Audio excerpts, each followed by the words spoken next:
যুক্তরাষ্ট্রের president Donald Trump গত সপ্তাহে ইরানের কয়েকটি পারমাণবিক স্থাপনায় হামলার নির্দেশ দেওয়ার পর ডেমোক্র্যাটদের পাশাপাশি তার নিজের দলের অনেক আইন প্রণেতাও এই সিদ্ধান্তের আইনি বৈধতা নিয়ে প্রশ্ন তুলেছেন। রিপাবলিকান কংগ্রেসম্যান থমাস মেসি সামাজিক যোগাযোগ মাধ্যম এক্সে লিখেছেন, এই হামলা সংবিধান অনুযায়ী বৈধ নয়। আরেক রিপাবলিকান কংগ্রেসম্যান ওয়ারেন ডেভিডসন লিখেছেন, এটা সাংবিধানিকভাবে বৈধ এমন কোনো যুক্তি কল্পনা করাই কঠিন। তবে প্রতিনিধি পরিষদের রিপাবলিকান স্পিকার মাইক জনসন ট্রাম্পের পক্ষ নিয়েছেন।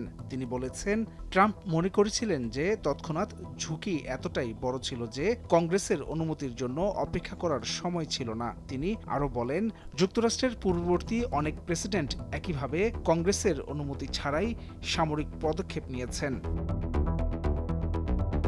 মার্কিন সংবিধানের দুইটি গুরুত্বপূর্ণ অংশ রয়েছে যেখানে সামরিক অভিযান নিয়ে বলা হয়েছে, আর্টিকেল 1 এবং আর্টিকেল 2।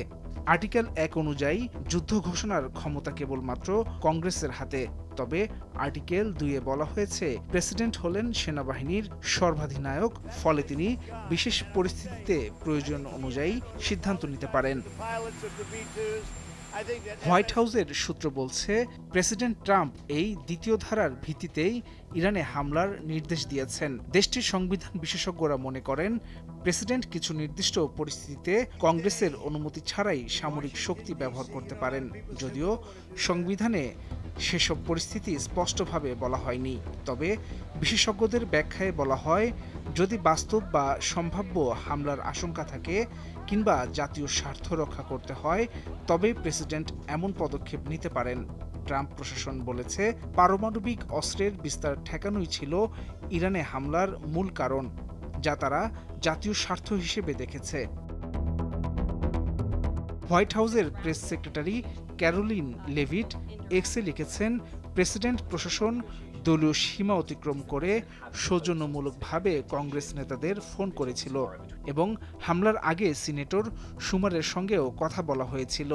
এই রেজলিউশনে আরও বলা আছে, সামরিক অভিযান চালানোর 48 ঘন্টার মধ্যে কংগ্রেসকে জানাতে হবে। যুক্তরাষ্ট্রের প্রতিরক্ষা মন্ত্রী পিট হেগসেথ বলেন, ইরানে হামলার পর বিমানগুলো নিরাপদে ফিরে আসার পর কংগ্রেসকে জানানো হয়েছে এবং ওয়ার পাওয়ার্স অ্যাক্ট অনুযায়ী সব নিয়ম মেনে চলা হয়েছে। হাসান সাব্বির, ভোরের কাগজ।